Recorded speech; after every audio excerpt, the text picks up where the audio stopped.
very special moment in the history of AJC, a courageous and embattled world leader speaks to us from the front line. The President of Ukraine, Volodymyr Zelenskyy.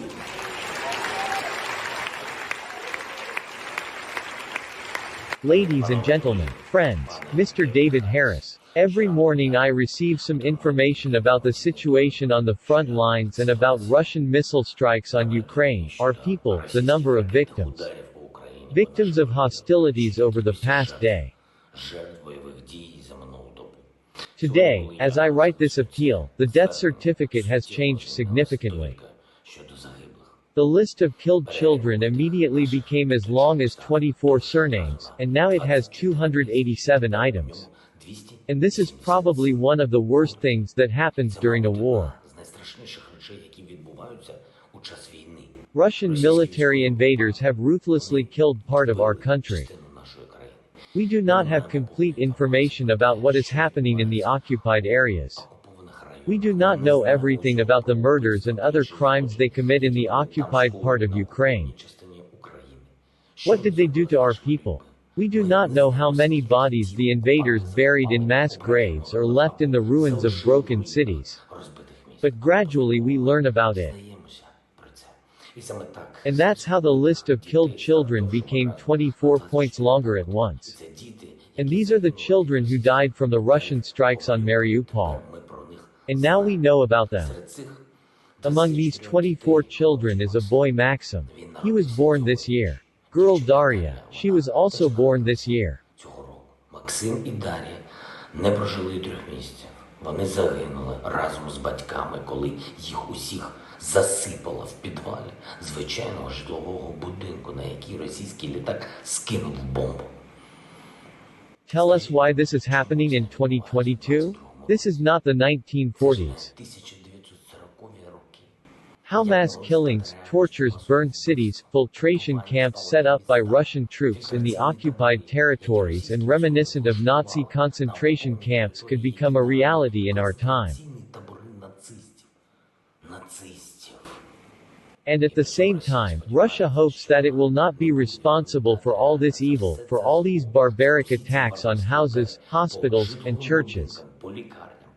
Russia still lacks power, and she hopes to continue this war against Ukraine, against the people, and to continue to ignore the reaction of the world. Ladies and gentlemen, I know that you are seriously helping our state.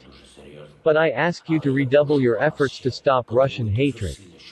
Because it is hatred of humanity. The same hatred is the soluble force that makes this Russian war against Ukraine and against freedom in Europe and in the world continue. Hatred for everything Ukrainian, for Ukrainian culture, for Ukrainian history, for the fact that despite all the trials of the past, Ukraine has remained a kind country, open to different cultures. Diversity is an important characteristic of modern Ukraine. What will be left of this sincerity, tell me? From this peaceful coexistence of different peoples? Imagine, Russian shells even burn Russian churches in Ukraine. The Russian army has already destroyed the settlements where the Greek community has lived for centuries. And the Crimean Tatars on the occupied peninsula suffer the most repressions.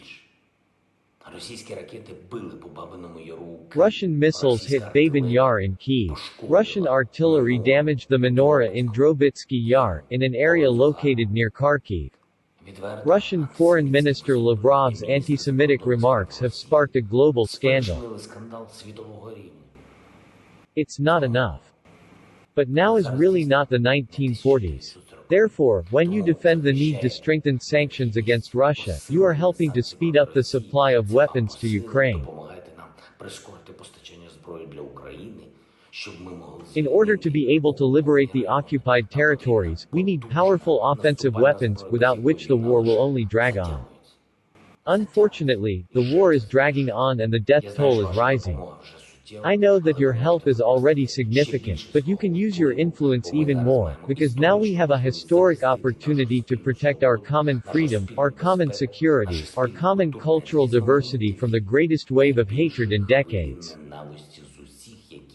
загрожували світу останніми десятиліттями.